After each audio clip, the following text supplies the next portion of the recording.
This is 10 things to know before you visit Scotland. Get this. You're sitting on your hotel bed in Glasgow trying to come up with a great place to visit for a day trip when you come across the only non-toxic Redditor that you've ever met who says, you've got to visit Ardencapel Castle, an unheard of, secluded Scottish castle. That sounds like an epic find. On top of that, you hear that it's almost never crowded. This is it. You pull your pants on, hop in the car, and drive the 90 minutes out to the castle to see it for yourself, only to discover it's kind of a dump.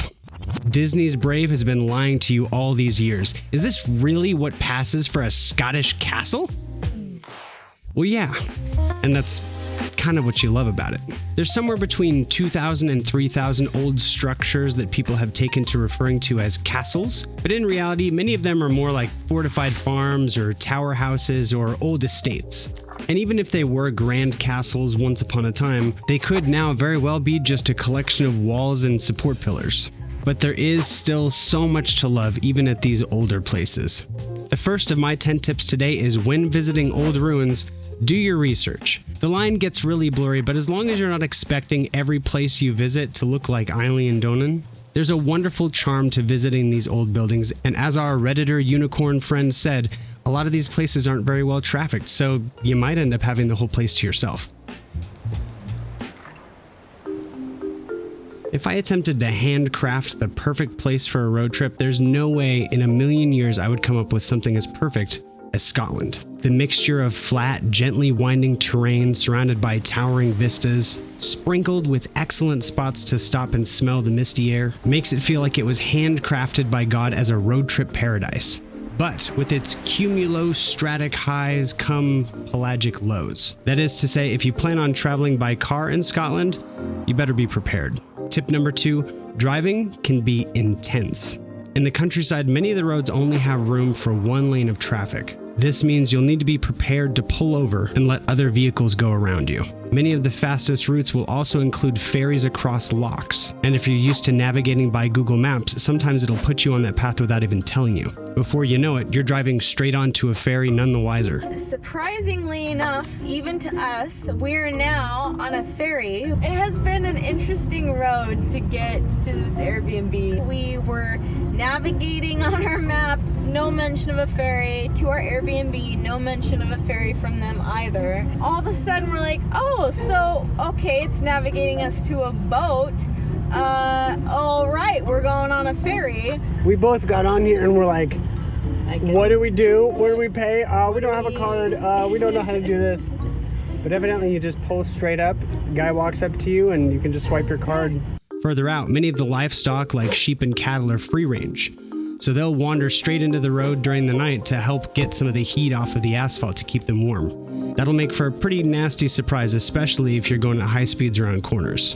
In the cities, most of the roads have been retrofitted to fit traffic that they weren't originally designed to accommodate, meaning the roads are very small and there's frequent one-ways, especially in the downtown districts. If you find yourself needing to park in one of these tight areas, it's actually pretty common to drive up partially onto the sidewalk so that you can let cars pass around more easily.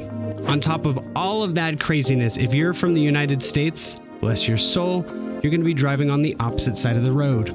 This can take quite a bit of getting used to. I have a lot more tips about driving. If you want a more dedicated video, that's something that I can do. Just let me know in the comments. While driving is my recommended way to see Scotland, it's not the only way.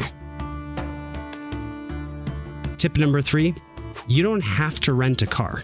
I know I've been raving about how great a road trip across Scotland is, but to be fair, there's a lot of ways that you can experience it without having to sit behind the wheel.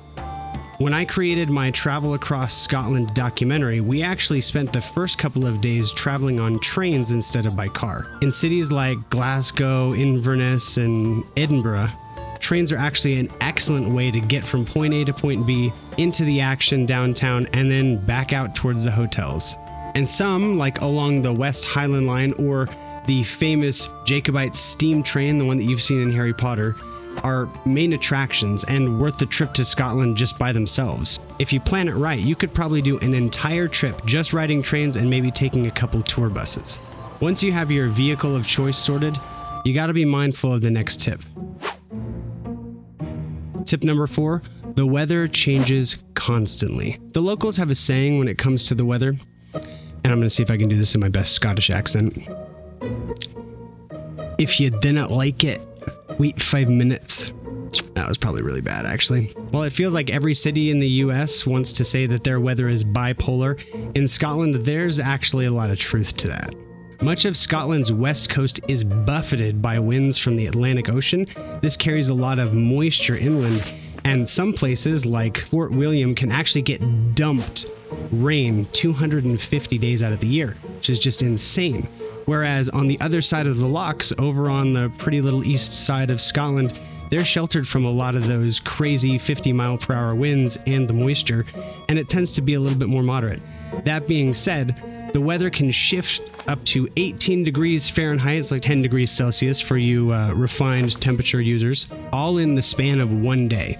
It could be literally raining 1 minute, hailing another minute, and then the sun will break and you'll get some beautiful sunset, and it'll make you forget about all the terrible stuff that you had to drive through.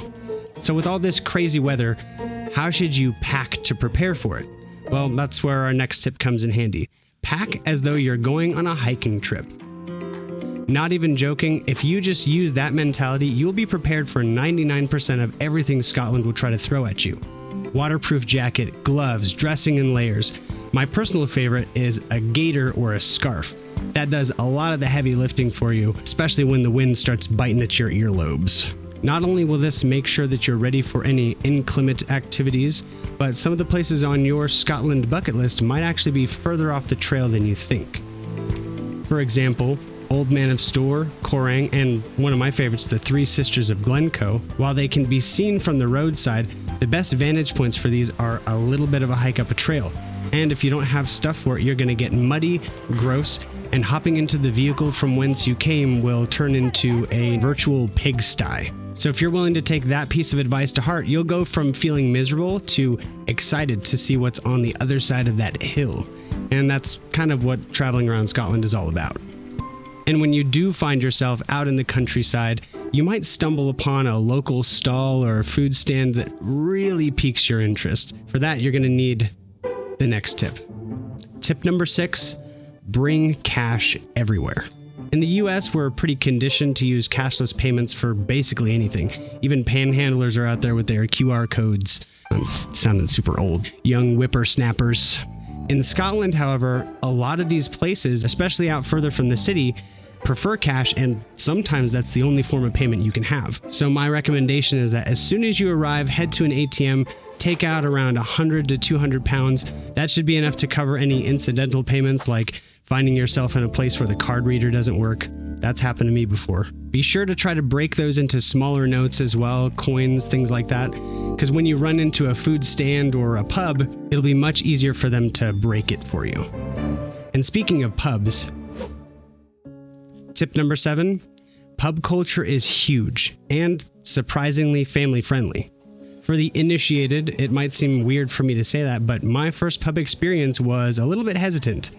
Neither JC or I actually drink, and our view of pubs was they were more like bars are in the United States. You might wander into some biker gang and look at someone wrong and get punched in the face, but no, that's not pubs at all. In fact, actually more akin to like a Chili's. Now that's a bit of an oversimplification. The bar area is much bigger and the seating area is quite a bit smaller, but they usually have a full kitchen and a delicious and diverse menu for you to peruse. And from a cultural perspective, pubs are the beating heart of the communities wherever they're placed in a way that American restaurants just aren't. It's a place where people gather to socialize, listen to live music, decompress from work, connect with their neighbors. Ireland shares a lot of this similar culture, and I'll never forget the experience that kind of changed my mind about pubs.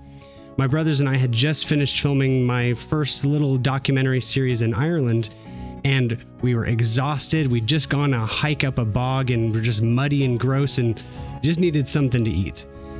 So we stumble into this pub that's just around the corner. You know, the locals actually said, "Hey, yeah, go to this one. This is a really good one." Went in and sat down and ordered probably the best fish and chips I've ever had. And as we're all sitting there kind of in silence, just, you know, de-stressing from the hike that we just went on, there's 3 dudes sitting up at the bar and, you know, they probably are a couple pints deep, but just the best of buddies, and the one in the center is just singing this beautiful Irish song. And it's this Celtic tradition, this community that forms around these pubs that honestly, it's a rite of passage. If you go to one of these Celtic countries, Scotland specifically, you got to go to a pub where you didn't go to Scotland. So once you've gone to a pub, you pay for your delicious meal. Now comes the awkward question that everybody has in the back of their head. What do I even tip? I'm glad you asked, because tip number 8, my recommendation, 10% is plenty. And honestly, you don't even need to tip. Isn't that just a breath of fresh air? For any Scotsmen or women watching this video wondering why that's such a big deal, just know that in America, the greedy businesses found a way to make tipping basically implied. What this allowed them to do was take people's minimum wage and just drop it as low as they could get it, because, oh, they're just going to get tips. Oh, so basically, the customers are going to actually end up paying their wage instead of the company. It's a really sneaky, dirty way to do it. But now tipping has basically just infected every aspect of US purchasing. I mean, you'll get digital only purchases that'll just at the very end, hey, I was, if you want, there's a tip, and it always starts at like 15% as like the recommended or whatever. It's BS. In Scotland, a tip is just a way of saying thank you, I appreciate what you're doing. It's nothing more. So if you didn't enjoy the meal, or you didn't have a good taxi ride, guess what? You don't have to pay it. But if you want to support the local economy and really let someone know that they did a great job, 10% is more than enough to let someone know that you really care about the work they did. I have noticed, however, that Uber Eats has been offering you the opportunity to tip. I don't know if it's in Scotland, but it's definitely in places like New Zealand, where they're just kind of like, show it in there. And I swear, if they add tipping or try to push tipping in Scotland with their little dark wizardry app, I'm gonna freaking lose it. No Uber. No Uber. Bad Uber. Tip number 9, book early, book close, and get up early. This goes without saying, but popular places book up fast. And the closer you are to the date that you're staying, the more likely the prices are to skyrocket out of control. And with the Highlands as spread out as they are, finding a place to stay that's close to where you're planning on visiting can eliminate a lot of backtracking and maximize the amount of sunlight that you get. That's another thing I don't see people talking about very often. Depending on when you visit, the sunlight that you have might be very limited, especially if half your day is driving to where you're planning on exploring. It's a mistake that I've made many times, and it's particularly difficult if you go in the fall to early spring. On top of the decreased amount of sunlight, you have these deep gorges that are these locks that block the sun way earlier than Google tells you the sun is going to set. So if it says it's going to set at 5 and you're driving through in and around the locks, the sun's probably going to go down a lot earlier than that, and you're going to run out of time before you even know it. And before I give you my final tip, I've got a little bonus one for you. Scottish accents. They are real, and they are sometimes very difficult to understand, especially once you get to the Outer Hebrides or up really deep into the Highlands. The accents can be all over the place. Random stuff. Like the other day, she said to me, "Oh, you can't get your granny off the bus. So remember, you can't shove your granny off the bus." And I was thinking, what is that going to? Why would I? Honestly, I think it's really cool to listen to how English can sound so completely different depending on what part of the world you're in. But keep in mind, as difficult as it is for you to understand them, it probably sounds pretty similar listening to you. So be patient. Don't be afraid to ask them to repeat themselves, and you might even make a friend out of it. And this last tip, I can't stress enough. The best destinations in Scotland are not going to be the popular ones. I know that sounds a little weird for you to hear me say, but when I shot my Scotland travel documentary, we traveled all the way from Glasgow, road tripping up through the Isle of Skye and to the Calendish Standing Stones. And I was beyond excited to get up there. I'd seen pictures of these gorgeous monuments at the edge of the world.